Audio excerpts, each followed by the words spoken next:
আসসালামু আলাইকুম রহমতুল্লাহ। আলহামদুলিল্লাহ, এই মেশিনগুলো এখন আমাদের কারখানা থেকে ডেলিভারি হচ্ছে। তো এখানে আমাদের বিভিন্ন সাইজের এগুলো সব এখন ডেলিভারি হবে ইনশাল্লাহ। এগুলো প্যাকেজিংয়ের কাজ চলছে।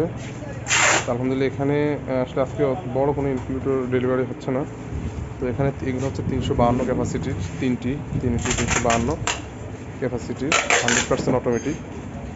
এগুলো ডেলিভারি হবে এখন ইনশাল্লাহ। এখানে আছে 276 ডিমের এই দুইটা, এগুলো বাংলাদেশের বিভিন্ন প্রান্তে যাবে। সবগুলা কিছু হোম ডেলিভারি হবে, কিছু আপনার উপজেলা লেভেলে যাবে, ইনশাল্লাহ। এখানে আছে 276 ডিমের, এখানে 88 ডিমেরও আছে, 100 ডিমের আছে, বিভিন্ন সাইজের ইনকিউবেটর আছে অটো এবং এগুলো হচ্ছে অটো ইনকিউবেটর এবং সেমি অটো কয়েকটা আছে। তো ইনশাল্লাহ আমরা আসলে সারা বাংলাদেশেই ডেলিভারি দিয়ে থাকি। সামান্য কিছু টাকার বিনিময়ে অ্যাডভান্স করলে আমরা মাল পাঠিয়ে দিই, বাকি টাকা কুরিয়ারে পরিশোধ করা